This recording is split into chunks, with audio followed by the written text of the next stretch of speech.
जलाकर प्रभु के मंदिर जाए, दिया जलाकर प्रभु के मंदिर जाए हम, बत्ती जलाकर प्रभु के मंदिर जाए हम, आस्तानी बजाकर हम, आज गीत सुनाकर हम, प्रभु को अपना प्यार दिखाए, प्रभु को दिल से धन्य पुकारे, दिया जलाकर प्रभु के मंदिर जाए हम, बत्ती जलाकर प्रभु के मंदिर जाए। देखो जगमग जगमग प्रभु का मंदिर, प्रभु का मंदिर, देखो झिलमिल प्रभु की वेदी, प्रभु की वेदी, जहाँ बसेरा प्रभु का है, वहीं हमारा डेरा, दिया जलाकर प्रभु के मंदिर जाए, बत्ती जलाकर प्रभु के मंदिर जाए हम।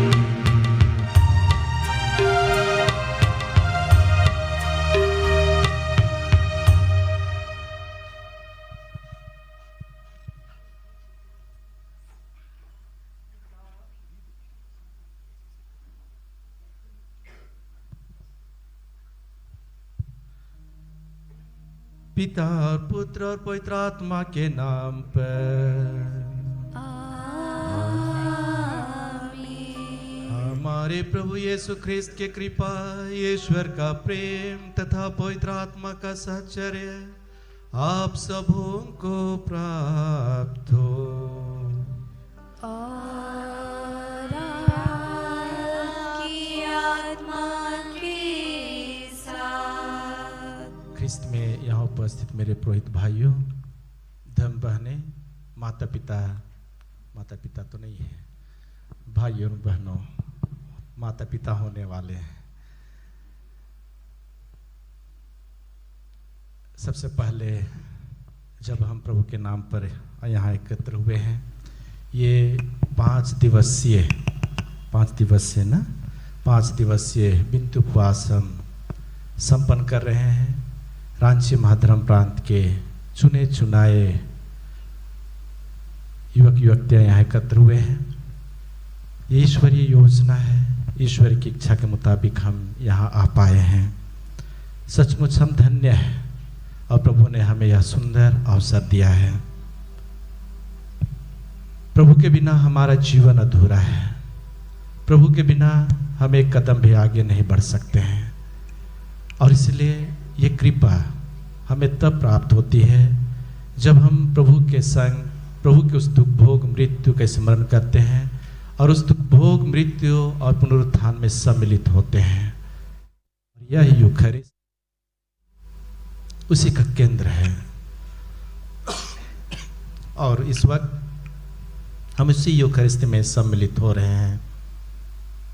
जैसे मुझे सूचना दी गई, इसके पहले मिस्सा शुरू करने के पहले आपको यूखरिस्ट की महत्ता के बारे में बतलाया गया।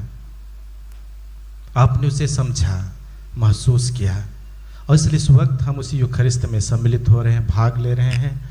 आइए हम अपने आप को तैयार करें। चूँकि हम मानव हैं, स्वभाव से कमज़ोर हैं। बहुत बार हम नहीं चाहते हुए पाप और बुराई में गिर जाते हैं, लेकिन यूखरिस्ट हमारे एक सुंदर अवसर लेकर के आता है जब हम अपने पापों के लिए, गुनाहों के लिए पश्चाताप करते हैं, एक दूसरे को क्षमा प्रदान करते हैं, एक दूसरे से माफ़ी मांगते हैं। क्योंकि यीशु ख्रिस्त स्वयं कहते हैं, मैं बलिदान नहीं चाहता हूँ, मैं दया चाहता हूँ। और इसलिए पहले आप अपने उस व्यक्ति के पास जाओ जिसके साथ तुम्हारा अनबन हुआ है, जिसको तूने दुख पहुंचाया है, ठेस पहुंचाया है, और तब आकर के बलिदान चढ़ाओ कहते हैं। और इसलिए अभी हम जब यूखरिस्त में प्रवेश करने वाले हैं, आइए हम कुछ सम्मान रह करके उन सभी तमाम गुनाहों के लिए गुनाहों को याद करें और उनको हम माफ़ कर दें जिनके साथ हमारा अच्छा बर्ताव नहीं रहा है, और हम उसी माफ़ी के द्वारा, क्षमा के द्वारा अपने अंतःकरण को, मन दिल को शुद्ध कर सकें, पवित्र कर सकें, और आज के यूखरिस्त में हम योग्य रीति से सम्मिलित हो सके और ईश्वरीय कृपा हम प्राप्त कर पाएं। कुछ सम्मान रख करके आइए हम अपने पापों के लिए पश्चाताप करें। हम अपने गुनाहों के लिए माफ़ी मांगते हुए एक स्वर से बोलें, हे भाई और बहनों, मैं सर्वशक्तिमान पिता ईश्वर और आप लोगों के सामने स्वीकार करता हूँ कि मैंने मन, वचन और कर्म से और अपना कर्तव्य पूरा ना करने से, अपने कसूर से, अपने भारी कसूर से घोर पाप किया है। इसलिए मैं नित्य कुंवारी धन्य मरियम से, सब स्वर्गदूतों, सब संतों और आप लोगों से, हे भाई और बहनों, विनती करता हूँ कि आप मेरे लिए प्रभु परमेश्वर से प्रार्थना करें। सर्वशक्तिमान ईश्वर हम पर दया करे, हमारे पाप क्षमा कर हमें अनंत जीवन प्रदान करे। आमीन। हे प्रभु दया कर, हे प्रभु दया कर, हे ख्रिस्त दया कर, हे ख्रिस्त दया कर, हे प्रभु दया कर। हे प्रभु दया कर। हम प्रार्थना करें। हे सर्वशक्तिमान सदा जीवंत ईश्वर, ऐसी कृपा करके हम सदा स्वेच्छा से तेरी आज्ञाओं का पालन करें और सच्चे हृदय से तेरे प्रताप की सेवा करें। हमारे प्रभु तेरे पुत्र यीशु ख्रिस्त के द्वारा, जो तेरे तथा पवित्र आत्मा के संग एक ईश्वर होकर युगानुयुग जीते और राज्य करते हैं। आमीन।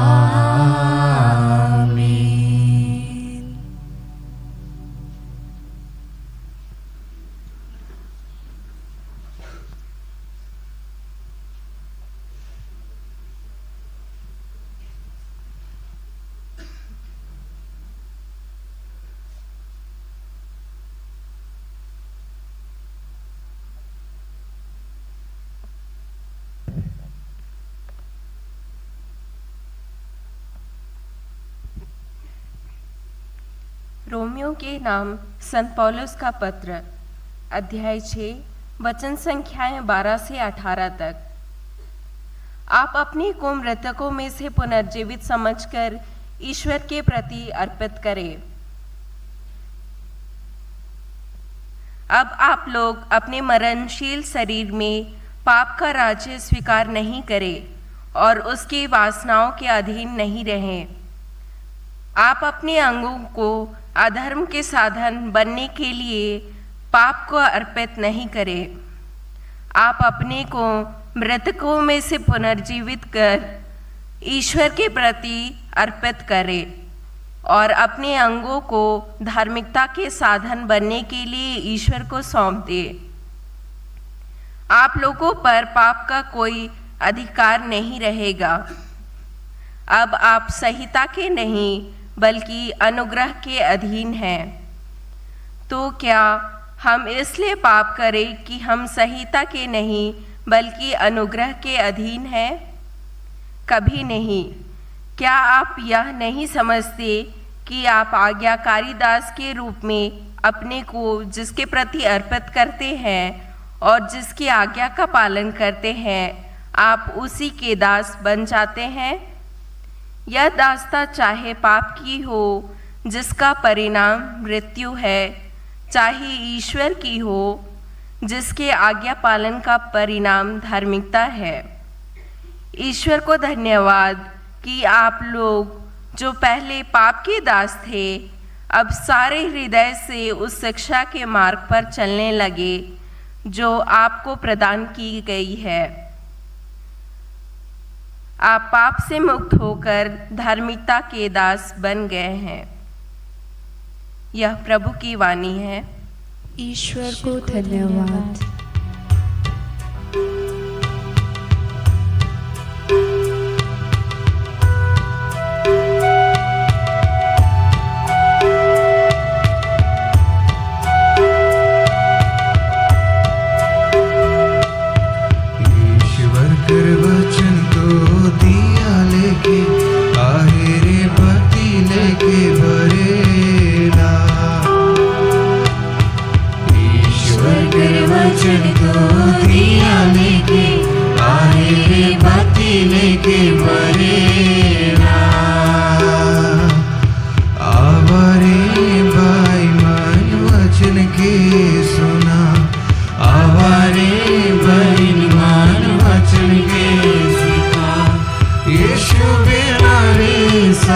जीवन अंधियारा,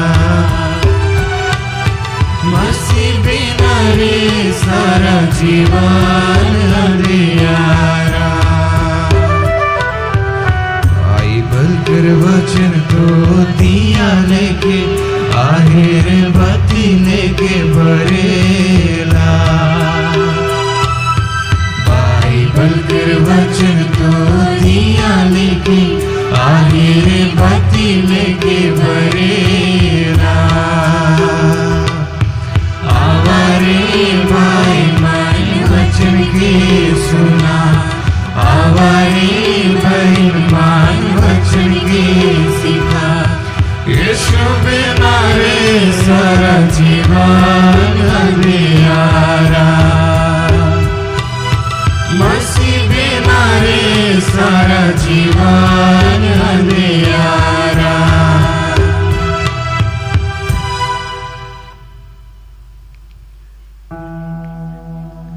हालेलुया, हालेलुया, हालेलुया, आमीन। हालेलुया, हालेलुया,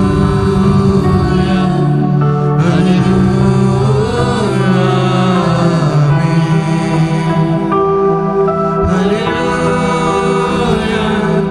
हालेलुया, हालेलुया, आमीन। हालेलुया, हालेलुया,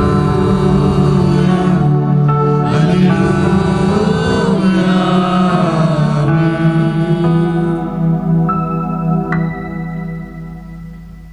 प्रभु आप लोगों के साथ हो।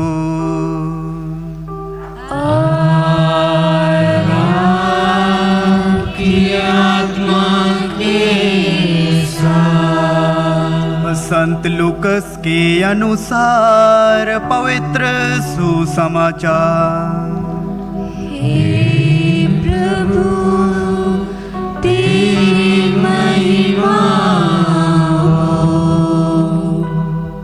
अध्याय 12 पद संख्या 39 से लेके 48 तक। यीशु ने अपने शिष्यों से कहा, यह अच्छी तरह समझ लो, यदि घर के स्वामी को मालूम होता कि चोर किस घड़ी आएगा तो वह अपने घर में सेंध लगने नहीं देता। तुम भी तैयार रहो, क्योंकि जिस घड़ी तुम उसके आने की नहीं सोचते उसी घड़ी मानव पुत्र आएगा।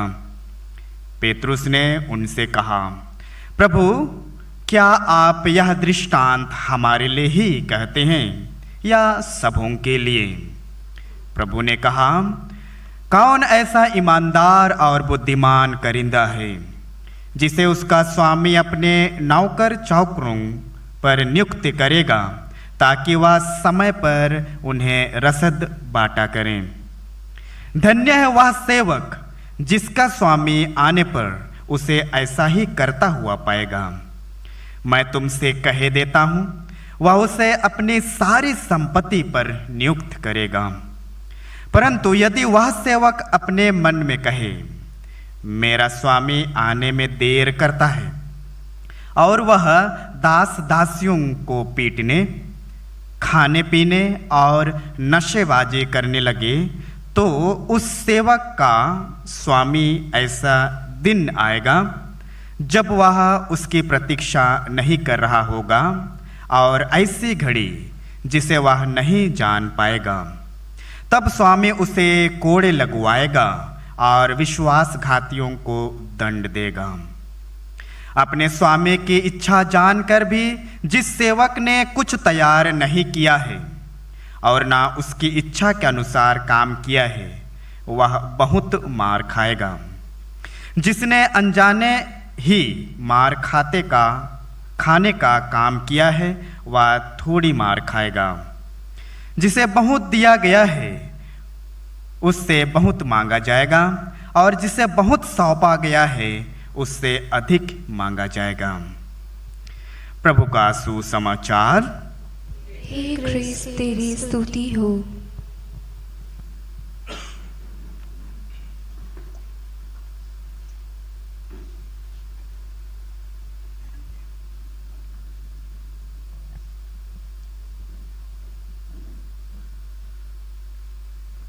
ख्रिस्त में यहाँ उपस्थित मेरे प्रिय पुरोहित भाइयों, धर्म बहनें और मेरे युवा साथियों, उपदेश शुरू करने के पहले मैं 3 जन को कल मौका दूंगा मेरे सवाल का जवाब देने के लिए। 3। निधि तैयार रहेगी। ये सवाल यह है, सिंपल सवाल है, आप यहां क्यों आए? लगता है मेरे सवाल मंजूर नहीं है। आप यहां क्यों आए हैं और आपको यहां किसने बुलाया है?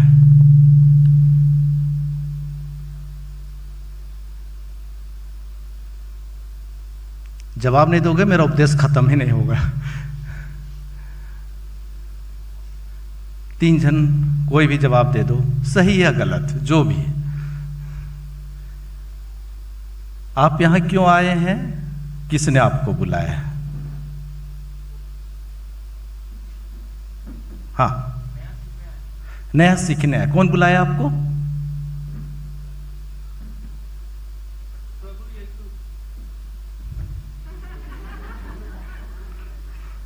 तो खतरनाक जवाब दे दिया।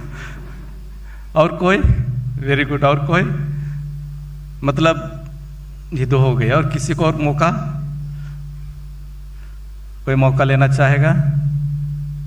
हाँ, उठने की कोशिश करी, कपड़ा तो सजा रही थे, वो कुछ बोलेंगे बोल के फिर बैठ गए। हाँ, बहुत हिम्मत के साथ हाथ उठाइए, बहुत सोच समझ करके जवाब देंगे।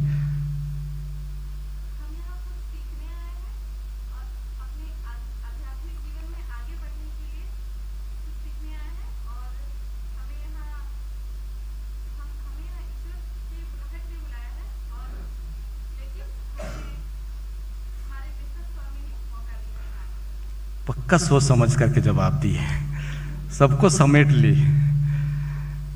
Very good. और मौका नहीं दूंगा, हो गया। 3 आदमी जवाब दे दिए। मैं उम्मीद नहीं किया था कि आपका जवाब ये होगा। मैं तो सोच रहा था कि हम लोग यहाँ बिनती उपवास के लिए आए हैं और आर्च बिशप ने हम लोग को बुलाया है। आपका जवाब ये होगा, सुना था, मैं सोच रहा था। लेकिन आपका जवाब जो मैं उम्मीद कर रहा था, बिल्कुल सटीक जवाब आपने दिया है। आपको ये जो मौका मिला है यहां आने का, ये मौका न जाने कितने लोग होंगे, मौका नहीं मिला। लेटर जब आर्च बिशप की ओर से भेजा गया तो उसमें हर एक पल्ली से कितने लोग को आने के लिए बोला गया था? केवल 5 पांडव लोग को। हर एक पल्ली में मैं सोचता हूं कि 50, 100, 150, 200 युवा होंगे ना, लेकिन उसमें कितनों को बुलाया गया? 5। ये तो ना इंसाफी है। कुछ भी हो, लेकिन उस अपने पल्लियों में आप जानते हैं आपके पल्ले में कितने लोग हैं, कितने युवा सदस्य हैं। उसमें से महज आपको चुना गया, 5 व्यक्ति को चुना गया और वो 5 व्यक्ति यहां आया। ये निश्चित रूप से आर्च बिशप का आदेश था, उसका निर्देश था और आपने उसका अनुपालन किया। लेकिन मैं जब सवाल किया और उधर भाई साहब जवाब दिया, मैं वो उम्मीद नहीं किया था कि उनका जवाब वो होगा, लेकिन आपने बिल्कुल सही जवाब दिया कि आप यहां चुने हुए, मतलब चुन करके यहां आए हैं और आपको आर्च बिशप ने बुलाया है, लेकिन ईश्वर ने बुलाया है। जिस वक्त आप इस चीज को महसूस करते हैं कि मेरे पल्ले में इतने सारे युवा साथी हैं, उसमें से केवल मुझी को चुना गया, अर्थात आप चुने गए हो, चुन करके यहां आए हो और आपको ये मौका, ये बुलावा, ये बुलाहट ईश्वर की ओर से मिला है। आप जब इसे महसूस करते हैं कि प्रभु ने मुझे मौका दिया, प्रभु ने मुझे यहां बुलाया, तो निश्चित रूप से आप प्रभु के प्रति जिम्मेदार हो गए। अगर मैं बुलाया होता, कोई बिशप बुलाया है या तो कोई दूसरा यूथ आपका इंचार्ज बुलाया होता, तो शायद आप ईश्वर के प्रति जवाबदेही नहीं लेते, उसके जवाबदेही नहीं बनते।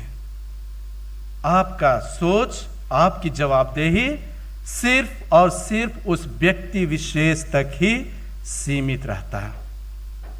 लेकिन जब आप ईश्वरीय बुलाहट को आप महसूस करते हैं, आप कहते हैं कि ईश्वर ने मुझे बुलाया है, ईश्वर ने मुझे चुन करके बुलाया है उतने सारे लोगों में से, तब आपकी जवाबदेही किसके प्रति होगी?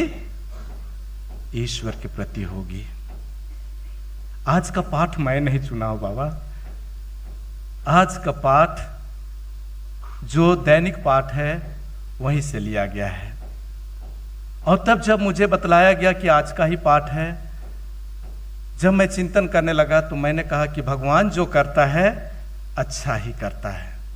बिल्कुल सटीक पाठ हमारे सामने रखा गया है और प्रभु स्वयं कहते हैं कि जहां 2 से अधिक मेरे नाम पर उपस्थित हैं, वहां कौन रहते हैं? यीशु ख्रिस्त स्वयं कहते हैं कि मैं स्वयं वहां विद्यमान हूं। और इसलिए हम लोग इतने सारे लोग हैं, तो हम क्या विश्वास नहीं कर सकते हैं कि यीशु ख्रिस्त यहां होगा? बिल्कुल होगा, क्योंकि हम 2 से अधिक यहां उपस्थित हैं। यीशु ख्रिस्त के नाम से, ईश्वर के नाम से यहां उपस्थित है। और इसलिए जब हम ईश्वर के नाम से यहां उपस्थित हैं, तो ईश्वर ने वचन सुनाया है, ये वचन हमें दिया है, हमें उसे समझने की जरूरत है। पहला पाठ जो संत पौलुस के पत्र किसके नाम से है? रोमियों के नाम से है। और वहां क्या बतलाया गया? पौलुस हमें क्या बतलाते हैं? पौलुस हम सबों को ये बतलाते हैं कि हम सभी चुने गए हैं, प्रभु ने हम सबों को बुलाया है। कैसे जीवन जीने के लिए? 2 प्रकार का जीवन बतलाया गया। एक, चाहे पापमय जीवन जीने के लिए, या दूसरा क्या? पवित्र जीवन या तो आध्यात्मिकता का जीवन जीने के लिए हम सभी को बुलाए गए हैं। सभी को बुलाए गए हैं यही 2 चीज करने के लिए। आगे वचन यह भी कहता है कि अगर हम पापमय जीवन जीते हैं, वो पापमय जीवन जो सामाजिक दृष्टि से अच्छा नहीं है, आध्यात्मिक दृष्टि से अच्छा नहीं है, ऐसा जब जीवन जीते हैं तो निश्चित रूप से हम दुत्कार दिए जाते हैं। और आज का समाचार कहता है ऐसे लोगों को क्या मिलेगा? सजा मिलेगी, दंड मिलेगा। और दूसरा पक्ष बोलता है कि हम एक सुंदर जीवन जीने के लिए बुलाए गए हैं, पवित्र जीवन जीने के लिए बुलाए गए हैं। आपने कहा आध्यात्मिक जीवन जीने के लिए हम सभी को बुलाए गए हैं, पौलुस भी कहता है। और इसलिए आज मैंने कहा कि प्रभु ने हम सबों को चुन करके बुलाया है, भीड़ से हमें चुना है। और आप ये भी जवाब दिए कि हम आध्यात्मिकता को समझना चाहते हैं, उस पवित्रता को हम समझना चाहते हैं, उसे हम जीना चाहते हैं। और ये 5 दिन का जो समय हमें दिया गया है, इस 5 दिन के समय में हम प्रभु के उस प्यार को अनुभव करते हुए पवित्रता में, धार्मिकता में हम आगे बढ़ना चाहते हैं। और ना केवल आगे बढ़ना चाहते हैं, लेकिन जो लोग को जिनको मौका नहीं मिला, जो घर में या तो अपने पल्ले में हैं, उनके लिए हम एक आदर्श बनना चाहते हैं। हम यहाँ जो कुछ सीखेंगे, जो कुछ समझेंगे, हम उसे वहाँ जा कर के लोगों को बतलाएंगे, दिखाएंगे। और इसीलिए आज सुसमाचार भी कहता है कि जिसको अधिक दिया गया है उससे क्या करेगा? अधिक मांगेगा, अधिक मांगेगा। और इसलिए आपको प्रभु चुन करके बुलाया है और आपको उनसे ज्यादा दे रहा है। शायद जो चीज आप सीख रहे हैं यहाँ, जिस चीज को आप अनुभव कर रहे हैं, वो मौका क्या उनको मिला है? नहीं मिला है। और इसलिए मैंने कहा और आपने भी कहा कि ईश्वर ने मुझे बुलाया है, यहाँ चुन करके बुलाया है। तो प्रभु आपको एक विशेष काम के लिए बुलाया है, आपको एक जिम्मेदारी दी जा रही है, एक शिक्षा दी जा रही है, आध्यात्मिकता की शिक्षा दी जा रही है, ताकि आप अपने जगह वापस लौट करके उस जीवन को आप जी सको। जरूर आज का पहला पाठ भी संत पौलुस कहता है कि हम बहुत अच्छी चीजें तो सीखते हैं, धार्मिकता का जीवन तो जीना चाहते हैं, लेकिन हमारे बीच में से बहुत सारे प्रलोभन हैं, ऐसी चीजें हैं जो हमें उस धार्मिकता में, आध्यात्मिकता में आगे बढ़ने नहीं देता है, रोकता है, पाप की ओर हमें खींच ले जाता है, वो दुनियावी माया मोह की ओर हमें खींचता है। और बहुत जल्दी हम उस दुनियावी माया मोह की ओर खींचे चले जाते हैं। आप ही सोचिए, सभी के पास मोबाइल है ना? कितना समय आप मोबाइल में बिताते हैं? जवाब मत दीजिए, जवाब मत दीजिए, वो आपका जवाब है, आपके पास होगा। अब आप मोबाइल भी आप देखते हैं, आपके पास मोबाइल है, आप क्या उस मोबाइल का सदुपयोग आप सही तरीके से करते हैं? जवाब आपका होगा। आप मोबाइल जो आपके हाथ में है, उस मोबाइल का प्रयोग जिस उद्देश्य को लेकर के आप खरीदे हैं, जिस मकसद को लेकर के माता पिता आपको दिए हैं, क्या आप उस उद्देश्य को पूरा कर रहे हैं उस मोबाइल के माध्यम से? जवाब आपका होगा। लेकिन मैं ये कहना चाह रहा हूं कि जिस चीज को लेकर के हम उस मोबाइल को खरीदते हैं, अपने हाथ में रखते हैं, बहुत बार हम इसका सही सदुपयोग नहीं कर पाते हैं। उसमें बहुत सारी ऐसी चीजें हैं जो हमें अपनी ओर खींचती है। और वो अच्छाई भी हो सकता है, बुराई भी हो सकता है, बहुत सारी चीजें हो सकती हैं। बहुत बार ये कंप्लेन आता है, माता पिता का कंप्लेन आता है कि फादर आजकल तो हमारा बेटा मोबाइल में डूबा रहता है या बेटी डूबी रहती है, उसके बिना उसका खाना ही नहीं उतरता है, और आजकल ना जाने क्या किस किस रास्ते में लोग भटक जा रहे हैं। बहुत शिकायत आती है। इसके बावजूद आज संत पौलुस कह रहा है कि हमारे बीच में ये प्रतिद्वंद होता ही रहेगा, दो शक्तियों के बीच में खींचातानी होता ही रहेगा। लेकिन अगर हम आध्यात्मिकता में आगे बढ़ना चाहते हैं तो हमें कोई भी शक्ति रोक नहीं सकती है।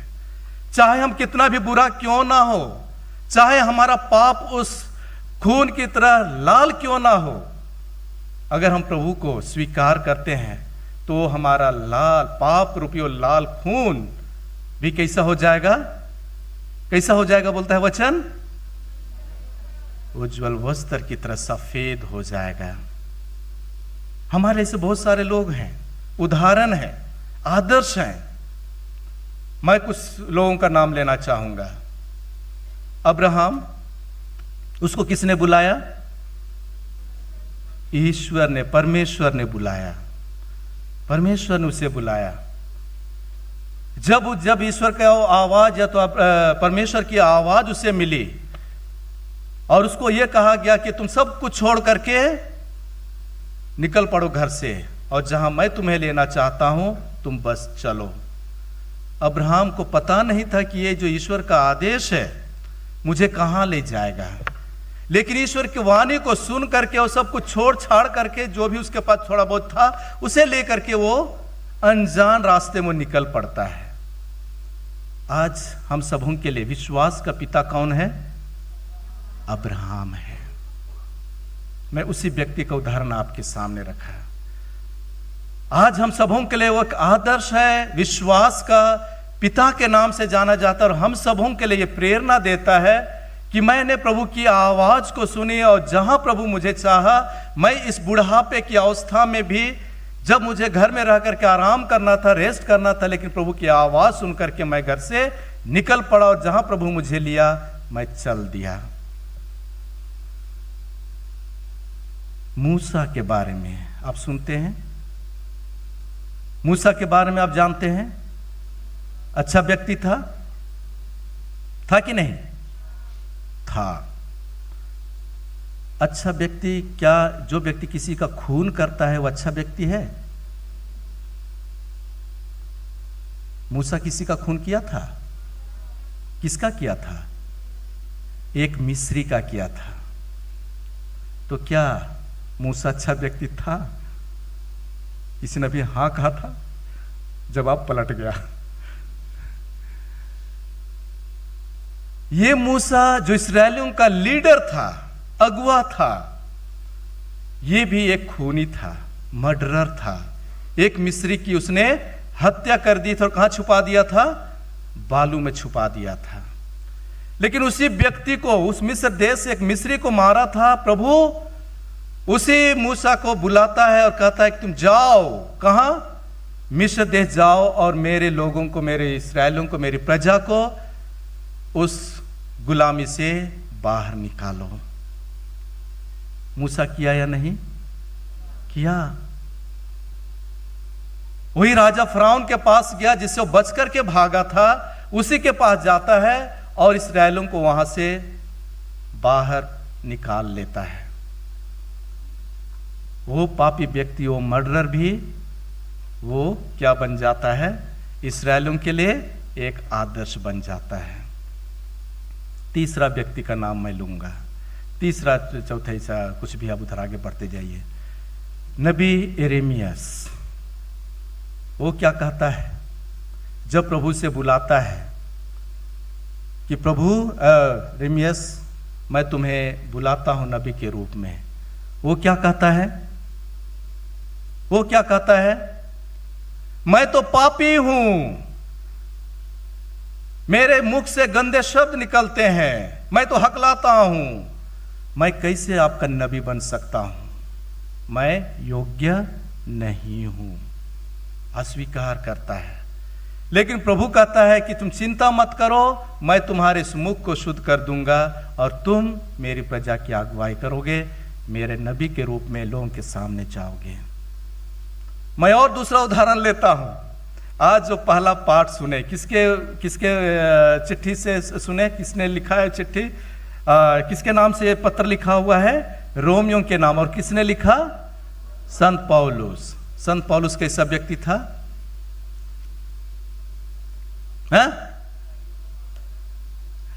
ईसाइयों को मारता था। अच्छा था?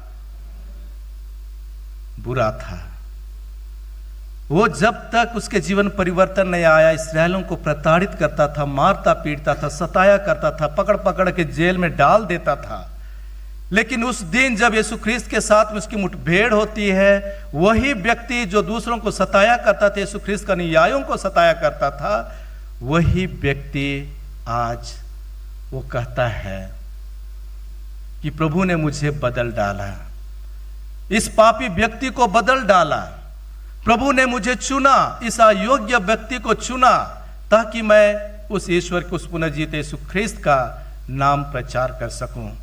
लानत है मुझे यदि मैं यीशु ख्रिस्त के उस पुनर्जीवित यीशु ख्रिस्त का नाम प्रचार ना करूं, कहता है संत पौलुस। वही व्यक्ति जो यीशु ख्रिस्त के अनुयायियों को, शिष्यों को प्रताड़ित करता था, मारता पीटता था, वही व्यक्ति आज लोगों के लिए मर मिटने के लिए भी तैयार है। मैं और एक व्यक्ति का नाम लूंगा और वो व्यक्ति है अगुस्टीन। किसका बेटा था ये? संत मोनिका का। ये व्यक्ति अच्छा था? नहीं था। ये भी मम्मी, इसकी माँ मोनिका इसको बहुत ही प्यार से जन्म दी, 9 महीना उसे अपने कोख में रखी, जन्म दे, उसका लालन पालन कर रही थी इस उम्मीद के साथ कि ये मेरा बड़ा बेटा है, ये मेरा परिवार का अगुआ बनेगा, एक अच्छा जीवन जिएगा, हम सबों के लिए आदर्श बनेगा, हम सबों के देखभाल करेगा। लेकिन कुछ भी ऐसा नहीं हो रहा था। ठीक उसके सोच के विपरीत काम हो रहा था। और ये अगुस्टीन पाप और बुराई का जीवन जी रहा था, हर प्रकार के बुराइयों को उससे गुजरा था, या तो कर चुका था कहना चाहिए। लेकिन माँ मोनिका कितना साल तक प्रार्थना की अपने बेटे के लिए? किसी ने 17 साल कहा, किसी ने 18 साल कहा। चाहे आप 17 साल बोलिए, 18 साल बोलिए, इतने सालों तक वो रो रो करके, आंसू बहा करके, उपवास परहेज कर करके वो अपने बेटे, उस बिगड़ायल बेटे को भी सही रास्ते में ले आती है। और वही पापी व्यक्ति, वही दुराचारी व्यक्ति, वही निकम्मा बेटा पहले पुरोहित बनता है, बिशप बनता है, अंत में हम सबों के लिए संत भी बन जाता है। और आज एक बहुत बड़ा थियोलॉजियन के रूप में, इस शास्त्री के रूप में हम सबों को शिक्षा देता है। जो पुरोहित बनते हैं उनका पुस्तक को पढ़ते हैं। मैं इन सारे लोगों का उदाहरण आपके सामने रख दिया। अगला व्यक्ति का उदाहरण देना चाहता हूं। और व्यक्ति कौन है? किसी ने कुछ कहा? यीशु नहीं, वो अगला व्यक्ति आप हो। वो अगला व्यक्ति आप स्वयं हो। यहां कोई है जो दूध का धुला है? कोई माय का लाल, पीला, हरा? वो लाल बोल रहा है। कोई नहीं है जो दूध का धुला है। सब में बुराइयां है ना, सब में खामियां है ना, इसके बावजूद प्रभु ने आपको बुलाया है। प्रभु ने बुलाया है, आपको चुन करके बुलाया है, इसके बावजूद कि हमें बहुत सारी खामियां हैं, बुराइयां हैं। मैं उन बच्चों में से, उन युवा संघ के लोगों के बीच में अगर मैं देखता हूं अपने आप को, तो उतना योग्य नहीं है। बावजूद प्रभु ने मुझे यहां बुलाया है। क्या करने के लिए? अपनी मुक्ति योजना को पूरा करने के लिए। और आपने भी कहा, वचन भी कहा कि हम यहां पर आए हैं ईश्वरीय उस प्रेम का अनुभव करने के लिए, ईश्वरीय शिक्षा को ग्रहण करने के लिए, पवित्रता और आध्यात्मिकता का जीवन जीने के लिए। यही तो प्रभु हमसे चाहते हैं, यही तो प्रभु हमसे उम्मीद करते हैं कि हम पवित्रता का जीवन जिए, धार्मिकता का जीवन जिए। और यही पहला पाठ भी हमें कहता है, बतलाता है कि यीशु ख्रिस्त हम सभी पापियों के लिए अपने आप को क्रूस पर बलिदान कर दिया है, कुर्बान कर दिया है। और इसलिए ख्रिस्त मेरे प्रिय माता पिता, भाई बहनों, माता पिता फिर से कह रहा हूं, होने वाले माता पिता हो, आज प्रभु हम सबों को यह संदेश दे रहा है। मैंने कहा, कुछ उदाहरण भी दिया कि हम सबों को प्रभु ने बुलाया है, चुना है। और मैं जिन लोगों का नाम लिया, उन्हीं की तरह बनने के लिए, आदर्श बनने के लिए। चाहे हमारा पाप, हमारा गुनाह कितना भी गहरा क्यों ना, जैसे मैंने कहा, उस लहू की तरह क्यों ना हो, लेकिन प्रभु हम सबों को ऐसे ही पापी दुराचारी व्यक्तियों को ही अपनी मुक्ति योजना को आगे बढ़ाने के लिए बुलाता है। पौलुस का नाम लिया मैं, अगुस्टीन का नाम लिया मैं, और उधर दूसरे नबियों का नाम मैंने लिया, मूसा का भी नाम लिया। ये सभी कोई अयोग्य हैं, अयोग्य व्यक्ति थे, लेकिन प्रभु ने इन सबों को योग्य बनाया। और इसलिए आज का प्रभु का संदेश हम सबों के लिए यही है, प्रिय भाई और बहनों, मित्रों, कि प्रभु ने हम सबों को चुना है, बुलाया है, और आज उम्मीद करता है, यदि मैंने तुम्हें चुना है, मैंने तुम्हें बुलाया है, एक युवा के रूप में, एक पुरोहित के रूप में, एक धर्म बहन के रूप में, और मैंने तुम्हें बहुत सारे अच्छे गुणों को भरा है, तो तुम्हारी ये जिम्मेदारी बनती है कि तुम फल उत्पन्न करो। ये तुम्हारी जिम्मेदारी बनती है कि तुम उसको मल्टीप्लाई करो। ये तुम्हारी जिम्मेदारी बनती है इसका तुम 100 गुना फल उत्पन्न करो। अगर तुम ऐसा नहीं करते हो तो प्रभु हमें धिक्कारेंगे, क्योंकि जो प्रभु कहते हैं जिनको बहुत दिया गया है उससे बहुत की उम्मीद होगी। और इसलिए प्रभु ने आपको चुना है, आपको बहुत सारे गुणों से भर दिया। इतने अच्छा आप गाना बजाना कर सकते हैं, आप अपने पल्ली का अगुवाई कर सकते हैं। ये आपके लिए ईश्वरीय वरदान है। आइए हम इस गुणों को, इस वरदानों की, इस कृपाओं को अपने जीवन में महसूस करें, और प्रभु ने जब हमें यहाँ बुलाया, मौका दिया है, हम इसका भरपूर सदुपयोग करें और एक अच्छा युवा साथी बन करके दूसरों के लिए हम आदर्श बने। चाहे हमें जितना भी बुराइयाँ खामियाँ क्यों ना हो, लेकिन प्रभु ने हमें चुना है, हमें शुद्ध करता है, पवित्र करता है। और हम सबों के लिए प्रभु यीशु ख्रिस्त उस पर बलिदान हो गए, अर्थात हमें पापों से मुक्ति मिली है। अब हमारी जिम्मेदारी बनती है कि हम उन्हीं मूल्यों को जिएं और दूसरों के लिए अच्छा नमूना प्रस्तुत करें, आदर्श बने। अगला संत हम सभी को हैं, आप हो। और इसलिए प्रभु हमें कृपा दे, ज्ञान दे, प्रज्ञा दे, ताकि हम प्रभु के वचनों को समझ सकें, उसे अपने जीवन में उतार सकें और आदर्श बन सकें। आमीन।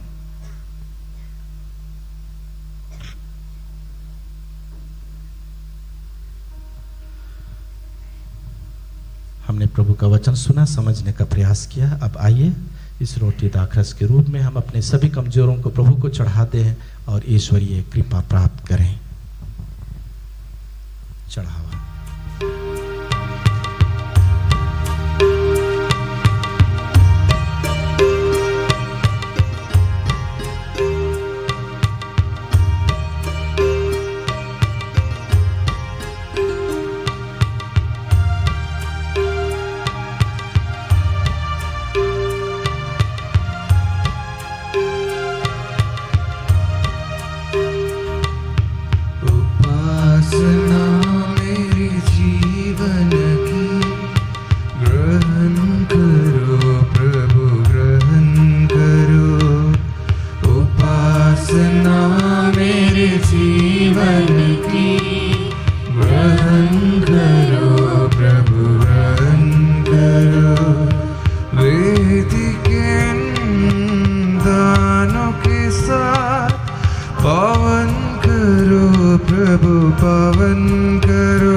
कीजिए कि सर्वशक्तिमान ईश्वर मेरा और आप लोगों का यह बलिदान स्वीकार करे।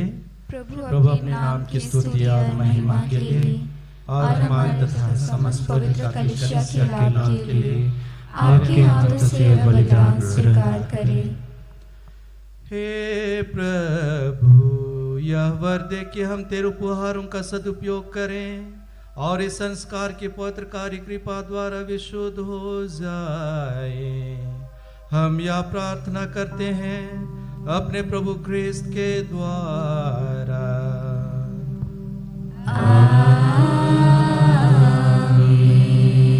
प्रभु आप लोगों के साथ हो।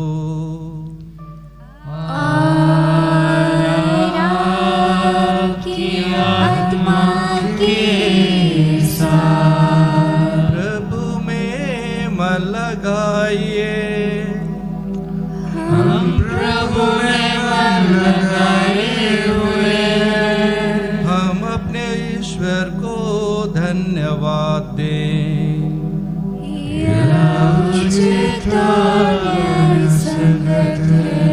हे प्रभु पौत्र पिता सब शक्तिमान और शाश्वत ईश्वर, यह वास्तव उचित और न्याय संगत है, हमारा कर्तव्य तथा कल्याण है कि हम सदा और सर्वत्र अपने प्रभु ख्रिस्त के द्वारा तुझे धन्यवाद दें।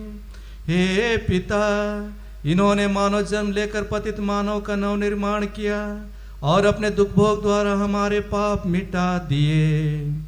अपने पुनरुत्थान द्वारा हमें जीवन में प्रवेश करने की कृपा दी और अपने स्वर्गरोहण द्वारा हमारे लिए स्वर्ग के द्वार खोल दिए। इसीलिए स्वर्गदूतों और संतों की संगति में हम अनंत काल तक तेरी प्रशंसा के गीत गाते हैं। पवित्र पवित्र पवित्र प्रभु विश्वमंडल के ईश्वर, स्वर्ग और पृथ्वी तेरी महिमा से परिपूर्ण है। सर्वोच्च स्वर्ग में होसन्ना। धन्य है वे जो प्रभु के नाम पर आते हैं। सर्वोच्च स्वर्ग में होसन्ना। हे प्रभु, तू वास्तव में पवित्र है, सारी पवित्रता का स्रोत है। हम तुझसे प्रार्थना करते हैं तू इन उपहारों को अपने आत्मा के संस्पर्श से पवित्र कर दे कि हमारे प्रभु यीशु ख्रिस्त के शरीर तथा रक्त बन जाए। जब वे स्वेच्छा से मृत्यु के लिए सौंपे गए, उन्होंने रोटी ली, तुझे धन्यवाद दिया और रोटी तोड़कर उसे अपने शिष्यों को देते हुए कहा, तुम सब इसे लो और इसमें से खाओ, क्योंकि यह मेरा शरीर है जो तुम्हारे लिए बलि चढ़ाया जाएगा।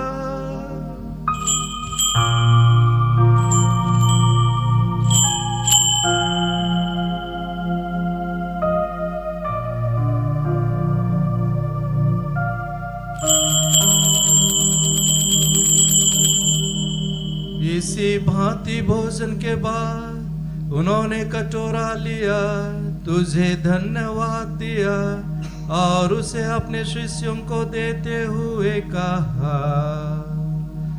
तुम सब इसे लो और इसमें से पियो, क्योंकि यह मेरे रक्त का कटोरा है, नवीन और अनंत व्यवस्थान करे, जो तुम्हारे और बहुतों के पापों की क्षमा के लिए बहाया जाएगा। तुम मेरी स्मृति में यह करो।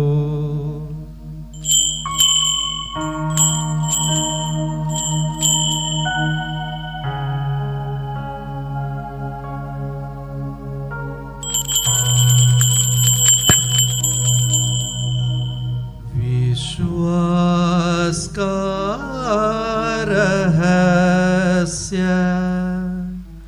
हे प्रभु, हम तेरी मृत्यु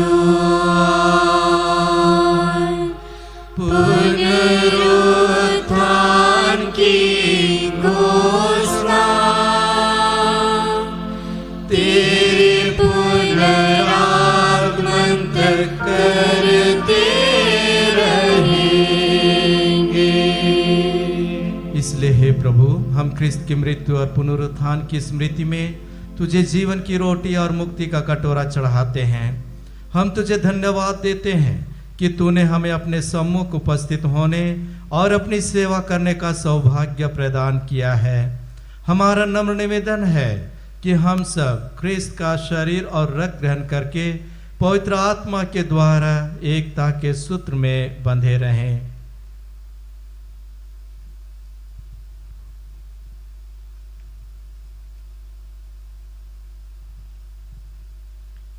हे प्रभु, हमारे संत पिता लियो 14वें, हमारे महाधर्माध्यक्ष विंसेंट आइन और सभी याजकों के साथ विश्व भर में फैले अपने कलीसिया की सुधि ले तथा इसे प्रेम में सिद्ध बना दे।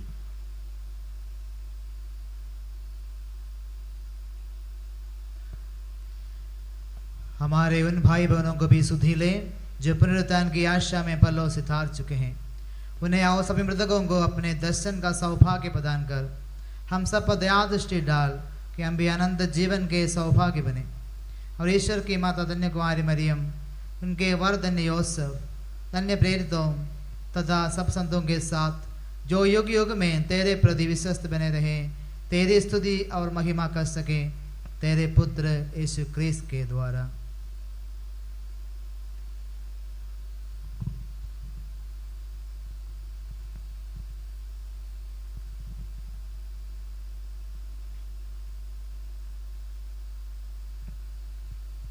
इन्हीं प्रभु क्रिस्त के द्वारा, इन्हीं के साथ और इन्हीं में, हे सर्वशक्तिमान पिता ईश्वर, पवित्र आत्मा के साथ सारा गौरव तथा सम्मान युगानुयुग तेरा ही है।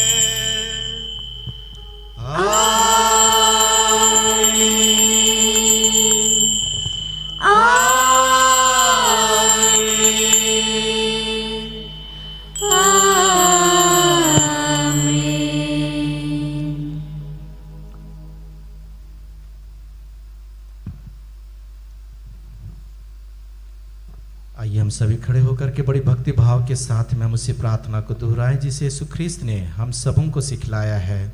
हे हमारे पिता, तू जो स्वर्ग में है, तेरा नाम पवित्र माना जाए, तेरा राज्य आवे, तेरी इच्छा जैसे स्वर्ग में है वैसे इस पृथ्वी पर भी पूरी हो। हमारा प्रतिदिन का आहार आज हमें दे और हमारे अपराध हमें क्षमा कर जैसे हम भी अपने अपराधियों को क्षमा करते हैं, और हमें परीक्षा में ना डाल परंतु बुराई से बचा। हे प्रभु, हम तुझसे प्रार्थना करते हैं सभी बुराइयों से हमें बचा और इस जीवन में हमें कृपा पूर्वक शांति प्रदान कर। हम तेरी दया से सदा पाप से दूर और हर विपत्ति से सुरक्षित रहें और उस दिन की प्रतीक्षा करते रहें जब हमारे मुक्तिदाता यीशु ख्रिस्त फिर आकर हमारी धन्य आशा पूरी करेंगे। क्योंकि तेरा राज, तेरा सामर्थ्य और तेरी महिमा अनंत काल तक बनी रहती है। हे प्रभु यीशु ख्रिस्त, तूने अपने प्रेरितों से कहा है, मैं तुम्हारे लिए शांति छोड़ जाता हूँ, अपनी शांति तुम्हें प्रदान करता हूँ। तू हमारे पापों पर नहीं, अपने कलीसिया के विश्वास पर दृष्टि डाल और कृपा पूर्वक उसे शांति तथा एकता प्रदान कर, तू जो युगानुयुग जीता और राज्य करता है। आमीन।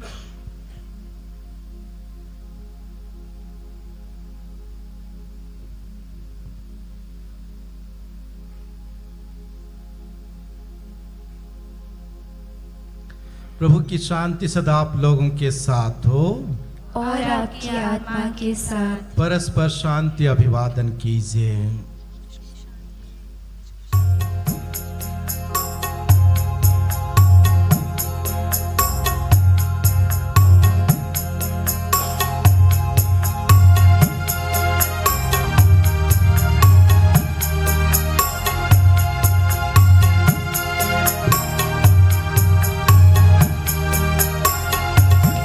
परमेश्वर की परम महिमा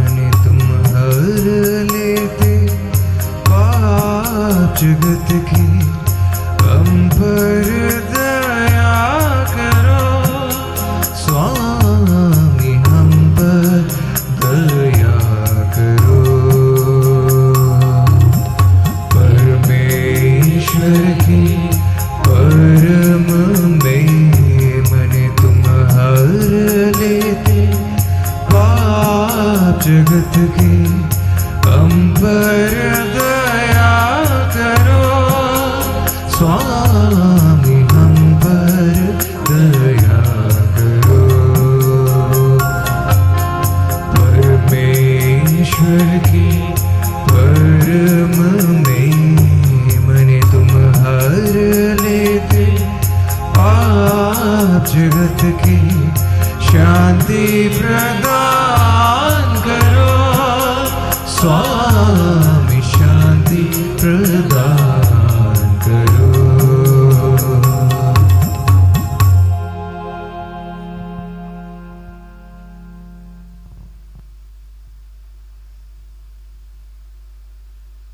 देखिए ईश्वर का मेमना, इन्हें देखिए जो संसार के पाप हर लेते हैं। धन्य है वे जो प्रभु के इस भोज में बुलाए गए हैं। हे प्रभु, मैं इस योग्य नहीं हूँ कि आप मेरे यहाँ आवे, किंतु एक ही शब्द कह दीजिए और मेरी आत्मा चंगी हो जाएगी।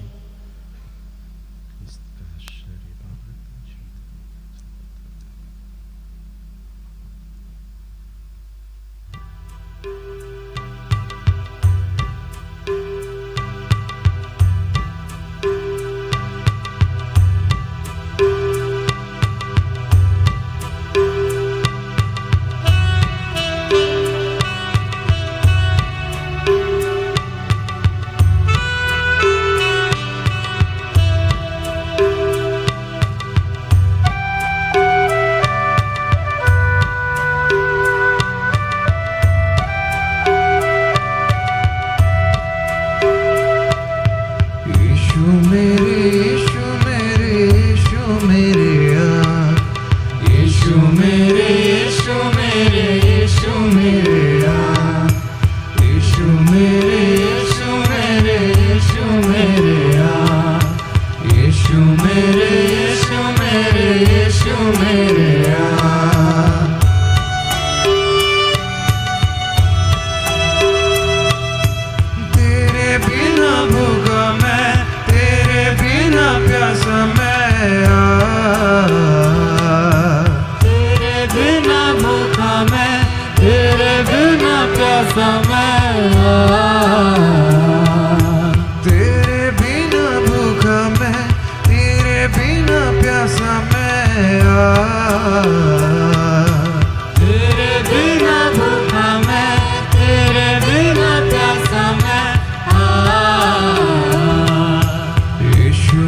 यीशु मेरे, यीशु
तेरे बिना भूखा मैं, तेरे बिना प्यासा मैं,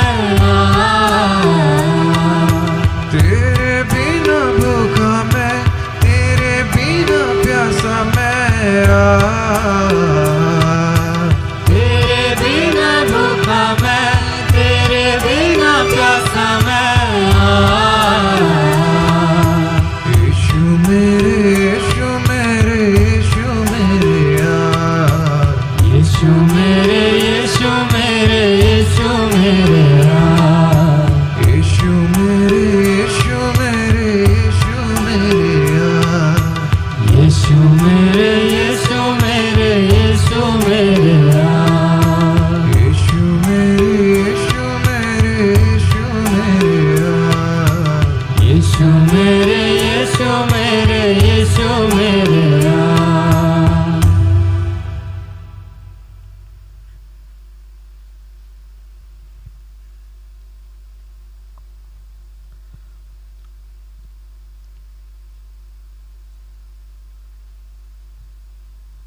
आज का प्रसाद भजन कहता है,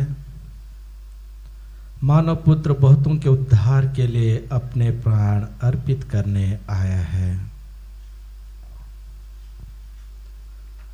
हम प्रार्थना करें।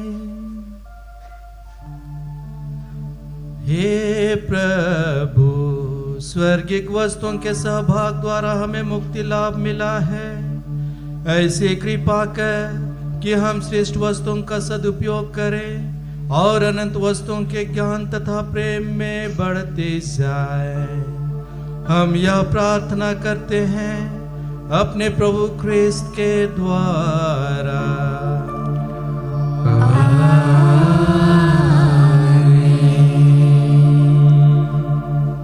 सबको जय यीशु। जय यीशु।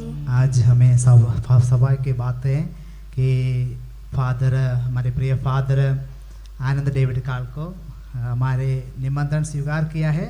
और फादर हमें जानते हैं कि इस डायसिस का बिजी है, विकार जनरल है, बहुत सारे काम है, उसके बीच में भी हमारे पास आए और इतना अच्छा मिसा हम लोग के लिए किया और अच्छा मैसेज दिया है।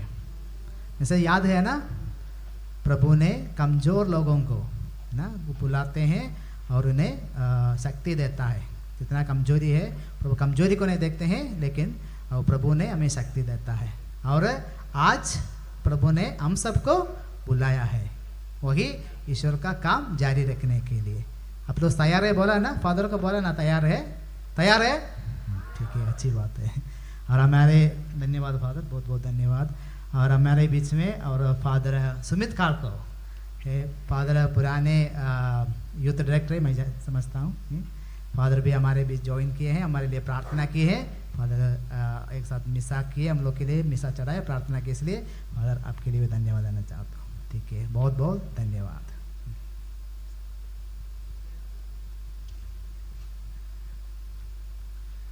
प्रभु आप लोगों के साथ हो।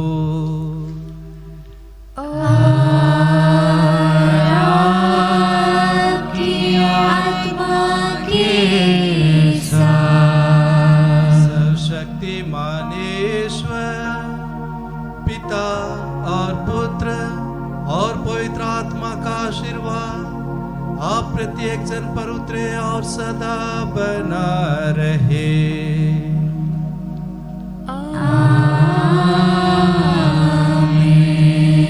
आप लोग विदा ले, मिसा संपन्न हुआ।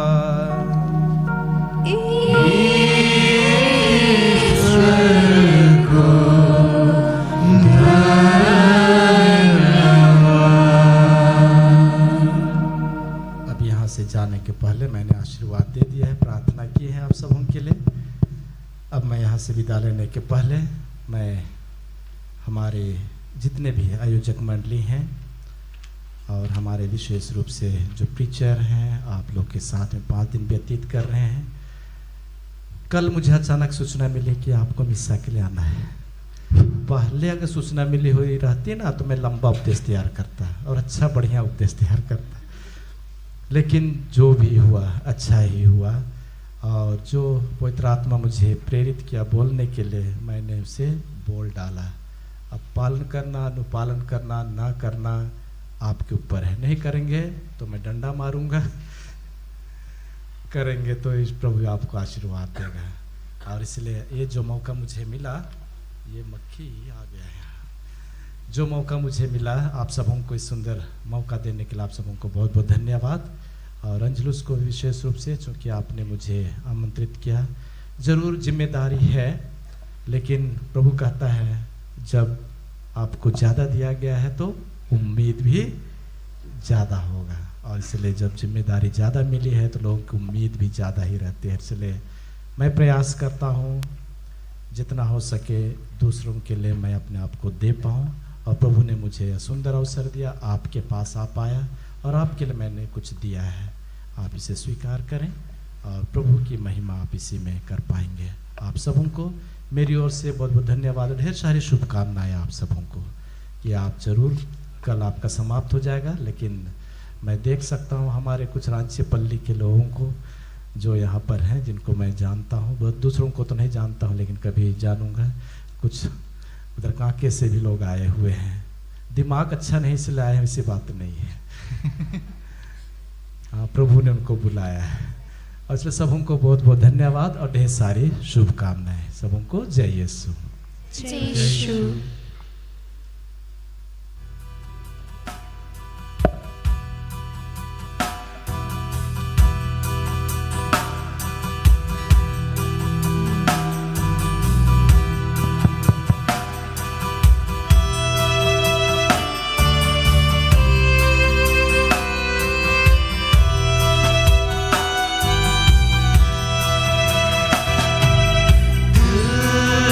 मरियम प्यारी है, वो हमारी माता है। दिल से मरियम प्यारी है, वो हमारी माता है। जब हम पाप में डूबे थे, माँ के प्यारे गीत लिया। जब हम पाप में डूबे थे, माँ के प्यारे गीत लिया। उसके नाम की जय जयकार, वो हमारी माता है। दिल से मरियम प्यारी है, वो हमारी माता है। दिल से मरियम प्यारी है, वो हमारी माता है। मन में दुख और तन में दुख, अपने सारी जिंदगी। मन में दुख और तन में दुख, अपने सारी जिंदगी। उसके नाम की जय जयकार, वो हमारी माता है। दिल से मरियम प्यारी है, वो हमारी माता है। दिल से मरियम प्यारी है, वो हमारी माता है। पिता और पुत्र और पवित्र आत्मा की महिमा हो, जैसे वह आदि में थी अब और अनंत काल तक सदा रहेगी। आमीन। हे संत माँ मरिया, हमारे लिए प्रार्थना कीजिए। हे संत जोसेफ, हमारे लिए प्रार्थना कीजिए। मरे हुए सभी विश्वासों की आत्माएं परमेश्वर की दया से शांति निवास करें। आमीन। यीशु का अति कोमल हृदय, तेरा राज्य आए, पवित्र क्रूस का चिन्ह, पुत्र पवित्र आत्मा की। सबों को जय यीशु। जय यीशु।